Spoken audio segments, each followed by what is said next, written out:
നമ്മൾ നേരത്തെ സ്കില്ലുകളെ കുറിച്ചിട്ടും സെൽഫ് ഗ്രോത്തിനെ കുറിച്ചിട്ടൊക്കെ പറഞ്ഞിട്ടുണ്ടായിരുന്നു. അപ്പോൾ ഈ വീഡിയോയിൽ നമുക്ക് നമ്മുടെ പാഷൻ, നമ്മുടെ ഇൻട്രസ്റ്റ് എങ്ങനെ കണ്ടുപിടിക്കാം, അതിൽ നമുക്ക് എങ്ങനെ കൺസിസ്റ്റൻ്റായിട്ട് വർക്ക് ചെയ്യാൻ പറ്റുകയാണ് നോക്കണം. അപ്പോൾ ഒന്നാമത് നമുക്കൊന്നും ചെയ്യാൻ പറ്റണില്ല എന്ന് നമ്മൾ വിചാരിക്കുന്നുണ്ടെങ്കിൽ അതിൻ്റെ പ്രധാന കാരണം അങ്ങനത്തെ ഒരു ഫീൽ നമുക്ക് വരാൻ തന്നെ കാരണം നമ്മൾ മറ്റുള്ളവരുടെ കാര്യം നമ്മുടെ പാഷൻ്റെ കണ്ടിട്ട് നമ്മൾക്കൊന്നുമില്ല എന്ന് വിചാരിക്കണോണ്ടാണ്. നമുക്ക് കുറേ കാര്യങ്ങൾ അറിയായിരിക്കും, പക്ഷെ നമ്മളൊന്നിനു വേണ്ടിയിട്ട് റെഡി ആയിട്ടുണ്ടാവില്ല. നമുക്ക് സ്റ്റിച്ചിങ് അറിയായിരിക്കും, കുക്കിംഗ് അറിയായിരിക്കും, എല്ലാം നമുക്കറിയായിരിക്കും, പക്ഷെ നമ്മളൊന്നിനും വില്ലിങ് ആയിട്ടുണ്ടാവില്ല, നമ്മളൊന്നിനും റെഡി ആയിട്ടുണ്ടാവില്ല. നമ്മൾ എന്തിനെങ്കിലും വേണ്ടി ട്രൈ ചെയ്താൽ മാത്രമാണ് നമുക്ക് നമ്മുടെ പാഷൻ എന്താണെന്ന്, നമ്മളുടെ ഇൻട്രസ്റ്റ് എന്താണെന്ന് നമുക്ക് മനസ്സിലാവുള്ളൂ. അപ്പോൾ നമുക്കൊരു പാഷൻ എങ്ങനെ കണ്ടുപിടിക്കുക ചോദിച്ചാൽ, നമുക്ക് ഒരു കാര്യം ചെയ്യുമ്പോൾ നമ്മളുടെ എനർജി വേസ്റ്റ് ആവാതെ അതൊരു പിന്നെയും പിന്നെ നമുക്ക് എക്സൈറ്റ്മെൻറ്റ് തരും. അങ്ങനത്തെ കാര്യങ്ങളിലാണ് നമ്മൾ നമ്മുടെ പാഷനായിട്ട് ചൂസ് ചെയ്യുക. പിന്നെ ഈ എക്സൈറ്റ്മെൻറ്റ് ഉള്ളത് കൊണ്ട് നമുക്കത് ഒരിക്കലും ഒരു ലോസ് ഫീൽ ചെയ്യില്ല.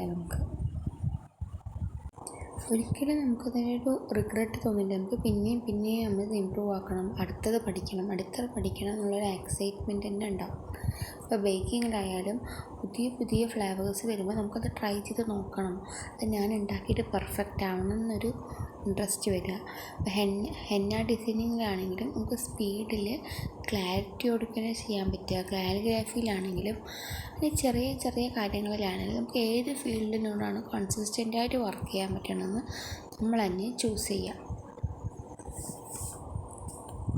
പിന്നെ നമ്മൾ ഈ പാഷൻ എന്ന് പറയണത് ഒരിക്കലും നമ്മൾ വേറൊരാളുടെ ഇൻട്രസ്റ്റ് കണ്ട് പഠിക്കലല്ല.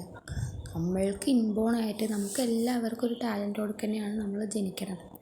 അതിനെ നമ്മൾ പോളിഷ് ചെയ്തെടുക്കുക മാത്രമാണ് ചെയ്യണത്. പക്ഷെ നമ്മളത് സെർച്ച് ചെയ്ത് കണ്ടെത്തണം, ഏത് ഫീൽഡിനോടായിരിക്കും എനിക്ക് ഇൻട്രസ്റ്റ് ഉണ്ടാവുക, ഞാൻ എന്ത് ചെയ്താലായിരിക്കും ശരിയാവുക എന്ന് നമ്മൾ എന്തെങ്കിലും ഒന്ന് ചെയ്ത് ട്രൈ ചെയ്ത് നോക്കുമ്പോഴാണ് നമുക്കത് മനസ്സിലാവുള്ളൂ.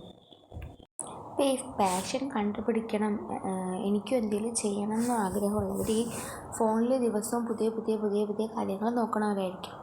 അവർക്ക് കുറേ കാര്യങ്ങൾ ചെയ്യാൻ ഇപ്പോൾ ഓരോരോ വീഡിയോസ് കാണുമ്പോൾ ഓരോരോ ഐഡിയാസ് എല്ലാവർക്കും വരും. അപ്പോൾ ഒന്ന് കാണുമ്പോൾ ഇതിനോടായിരിക്കും ഇഷ്ടം, വേറൊന്ന് കാണുമ്പോൾ വേറൊന്നിനോടായിരിക്കും ഇഷ്ടം. അത് നമുക്ക് ഫീൽ ചെയ്യണം. നമ്മുടെ ബ്രെയിനോ ഇതാണ് എൻ്റെ താല്പര്യം, നമ്മളൊരു കാര്യം ചെയ്ത് നോക്കാത്തിടത്തോളം കാലം നമുക്ക് ഒന്നും ഇഷ്ടമല്ല. നമ്മൾ എത്രത്തോളം പഠിച്ചിട്ടും നമ്മളൊന്നും ചെയ്തില്ലെങ്കിലും, ഒന്നും പഠിക്കാത്ത കുട്ടിയും നമ്മളും ഈക്വലാണ്.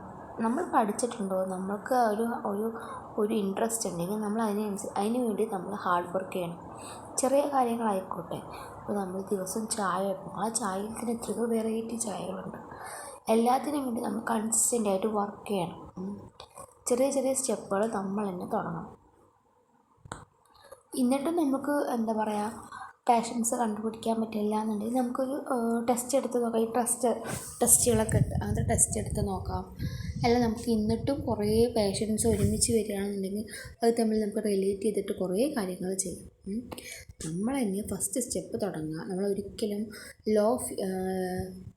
നമ്മൾ ഒന്നും അല്ലാന്ന് ഫീൽ ചെയ്യാതിരിക്കുക.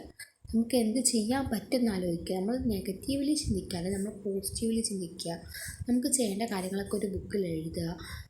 ചെറിയ കാര്യങ്ങളായിക്കോട്ടെ. നമ്മളൊരു ദിവസം കാണുന്ന ഒരു ബുക്കിൻ്റെ വരിയാണെങ്കിൽ കൂടി അതേ ഫോണിലൊന്ന് എഴുതി വരെ നോക്കുക. ഇനിയും നമുക്ക് നമ്മുടെ പാഷനെ കുറിച്ചിട്ട് കൂടുതൽ അറിയാൻ വേണ്ടിയിട്ട് താഴെ കമൻറ്റ് ചെയ്യുക. Thanks for watching.